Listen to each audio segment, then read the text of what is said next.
Hello ನಮಸ್ಕಾರ ಸ್ನೇಹಿತರೆ, ಎಲ್ಲರೂ ಹೆಂಗಿದ್ದೀರಿ? ಇವತ್ತು ರುಚಿಯಾದ ಒಂದು ಚಾಟ್ಸ್ ಮಾಡೋದು ಹೆಂಗೆ ಮಾಡೋದು ಅಂತ ನೋಡೋಣ.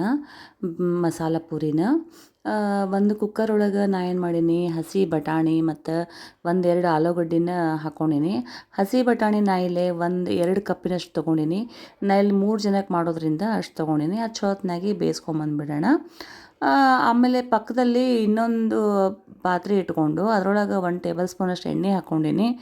ಅದಕ್ಕೆ ಎಣ್ಣೆ ಕಾದ್ಮೇಲೆ ಸಾಸಿವೆ, ಜೀರಿಗೆ, ಆಮೇಲೆ ಇದು ಕರಿಬೇವು, ಅರ್ಶಿಣ ಪುಡಿ ಹಾಕಿ ಆಮೇಲೆ ಸ್ವಲ್ಪ ಹುಣಸೆ ಹಣ್ಣಿನ ರಸ ಹಾಕ್ಕೊಂಡ್ಬಿಡ್ತೀನಿ. ಅದಕ್ಕೆ ಒಂದು ಅರ್ಧ ನಿಂಬೆ ಹಣ್ಣಿನ ಗಾತ್ರದಷ್ಟು ಹುಣಸೆ ಹಣ್ಣು ತೊಗೊಂಡಿದ್ದೆ. ಆಮೇಲೆ ಅದ್ರ ತಕ್ಕಷ್ಟು ನಾ ಇಲ್ಲಿ ಬೆಲ್ಲ ಹಾಕ್ಕೋತೀನಿ. ಅದು ಹುಣಸೆ ಹಣ್ಣು ಎಷ್ಟು ತೊಗೊಂಡಿದ್ನಲ್ಲ ಅಷ್ಟು ಬೆಲ್ಲ ಹಾಕ್ಕೋತೀನಿ. ಅದು ಚೊತ್ನಾಗ ಕುದೀತಿರಲಿ. ಅಷ್ಟರೊಳಗೆ ನಾವಿಲ್ಲೇ ಬಟಾಣಿನ ಮ್ಯಾಶ್ ಮಾಡ್ಕೊಂಬಂದ್ಬಿಡೋಣ. ಮ್ಯಾಶ್ ಮಾಡಿಕೊಂಡು ಇವಾಗೇನು ಕುದಿಲಿಕ್ಕತ್ತದಲ್ಲ ಹುಣಸೆಹಣ್ಣು ಬೆಲ್ಲ, ಅದ್ರದ್ದು ಇದು ಹಸಿ ವಾಸನೆ ಎಲ್ಲ ಹೋಗಿರ್ತದೆ.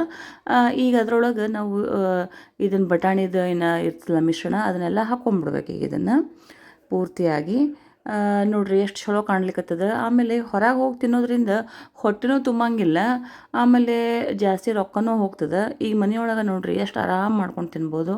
ಇದಕ್ಕೆ ರುಚಿ ತಕ್ಕಷ್ಟು ಉಪ್ಪು, ಆಮೇಲೆ ಸ್ವಲ್ಪ ಖಾರ ಪುಡಿ ಹಾಕಿರಿ. ಖಾರ ಪುಡಿ ಸ್ವಲ್ಪ ಮುಂದಿರಲಿ, ಯಾಕಂದ್ರೆ ಸ್ವಲ್ಪ ಖಾರ ಇದ್ರೇ ಸ್ವಲ್ಪ ರುಚಿ ಜಾಸ್ತಿ ಆಗ್ತದೆ.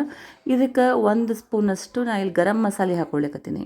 ಯಾಕಂದರೆ ಬೇರೆ ಯಾವುದೂ ನಾನು ಮಸಾಲೆಯಲ್ಲಿ ಇದು ಹಾಕ್ಲಿಕ್ಕೆ ಹೋಗಿಲ್ಲ, ಚಕ್ಕೆ ಅದಿದು. ಯಾಕಂದ್ರೆ ಎಲ್ಲ ಗರಂ ಮಸಾಲೆ ಒಳಗೆ ಎಲ್ಲ ಇರ್ತದಲ್ಲ, ಹೀಗಾಗಿ ನಾನು ಗರಂ ಮಸಾಲೆ ಮಾತ್ರ ಹಾಕ್ಕೊಳ್ಲಿಕ್ಕತ್ತೀನಿ. ಇದು ಚೆಂದಾಗಿ ಕುದ್ದು ಬಿಡ್ಬೇಕಿದು. ಚೋತ್ನಾಗ ಕುದ್ದ ಮೇಲೆ ಒಂದು ಸ್ವಲ್ಪ ಕೊತ್ತಂಬರಿ ಹಾಕ್ಕೋತೀನಿ. ಸುಮ್ಮನೆ ಘಮಕ್ಕಂತಂದು ಹಾಕ್ಕೋತೀನಿ. ಅದು ಕೊತ್ತಂಬರಿ ಜೊತೆ ಕುದ್ಬಿಡ್ತಂದ್ರೆ ಘಮ ಘಮ ಅಂತ ಮಸ್ತ್ ಆಗ್ತದೆ. ಈಗ ಇದು ರೆಡಿ ಆಗಿಬಿಟ್ಟದ. ಈಗ ಒಂದು ಸರ್ವಿಂಗ್ ಪ್ಲೇಟಿಗೆ ಏನು ಮಾಡ್ತೀನಿ, ಒಂದು 5ರಿಂದ 6 ಪೂರಿ ತೊಗೋತೀನಿ.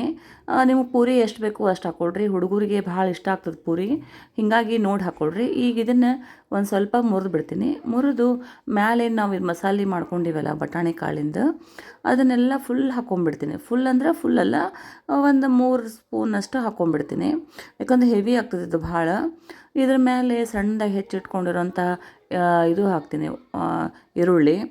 ಆಮೇಲೆ ಸಣ್ಣದಾಗಿ ಹೆಚ್ಕೊಂಡಿರೋಂಥದ್ದು ಟೊಮೆಟೊ ಹಾಕ್ತೀನಿ. ಆಮೇಲೆ ಒಂದು ಸ್ವಲ್ಪ ಸೇವ್ ಮಾತ್ರ ಚೋತ್ನಾಗ ಹಾಕಿರಿ, ಯಾಕಂದ್ರೆ ಸೇವ್ ಇದ್ರೇ ರುಚಿ ಆಗ್ತದೆ ಇದು. ಹೀಗಾಗಿ ನಾನು ಸಣ್ಣ ಸೇವ್ ತೊಗೊಂಡಿನಿ, ಅದನ್ನು ಹಾಕ್ಕೊಂಬಿಟ್ಟಿನಿ ಈಗ. ಆಮೇಲೆ ಮ್ಯಾಲೆ ಸ್ವಲ್ಪ ಗಾರ್ನಿಷಿಂಗಿಗೆ ಕೊತ್ತಂಬರಿ ಹಾಕಿಬಿಟ್ವಿ ಅಂತಂದ್ರೆ ಈಗ ಬಿಸಿ ಬಿಸಿಯಾದ ಮಸಾಲೆ ಪೂರಿ ರೆಡಿ ಆಗಿಬಿಡ್ತದೆ. ಭಾಳ ಸರಳದ ಹೌದಿಲ್ಲ ರೀ ಇದನ್ನು ಮಾಡಲಿಕ್ಕೆ. ಅದಕ್ಕೆ ನೀವು ಒಮ್ಮೆ ಮಾಡಿ ನೋಡಿರಿ, ಹೆಂಗಾಗಿದೆ ಅಂತಂದು ಟೇಸ್ಟ್ ಕಮೆಂಟ್ಸ್ ಬಾಕ್ಸ್ ಒಳಗೆ ಹಾಕೋದನ್ನು ಮರಿಬೇಡ್ರಿ. ಆಮೇಲೆ ಈ ವಿಡಿಯೋ ನಿಮ್ಗೆ ಇಷ್ಟ ಆಗಿದೆ ಅಂತ ಅನ್ಕೋತೀನಿ. ಇಷ್ಟ ಆಗಿತ್ತು ಅಂದ್ರೆ ಲೈಕ್ ಮಾಡಿರಿ, ಶೇರ್ ಮಾಡಿರಿ, ಮತ್ತು ಸಬ್ಸ್ಕ್ರೈಬ್ ಆಗೋದನ್ನು ಮರಿಲಿಕ್ಕೆ ಹೋಗಬೇಡ್ರಿ. ನೋಡಿರಿ ಎಷ್ಟು ಮಸ್ತ್ ಕಾಣ್ಲಿಕ್ಕತ್ತದ ಈಗಿದು. ನೋಡಿರಿ ಭಾಳ ಸರಳದ ಇದು. ಆಮೇಲೆ ಯಾವಾಗಾರ ಸಂಜೆ ಮುಂದೆ ಸ್ನ್ಯಾಕ್ಸ್ ಸಿಗೋದು ಭಾಳ ಚಲೋ ಇರ್ತದೆ ಇದು, ಮನೆಯೊಳಗೆ ಮಾಡ್ಕೊಂಡು ತಿನ್ನಲಿಕ್ಕೆ. ಆಮೇಲೆ ಮತ್ತೊಂದು ವಿಡಿಯೋ ಒಳಗೆ ಮತ್ತೆ ನಾನು ನಿಮಗೆ ಸಿಗ್ತೀನಿ ಸ್ನೇಹಿತರೆ. ಅಲ್ಲಿವರೆಗೂ ಧನ್ಯವಾದಗಳು.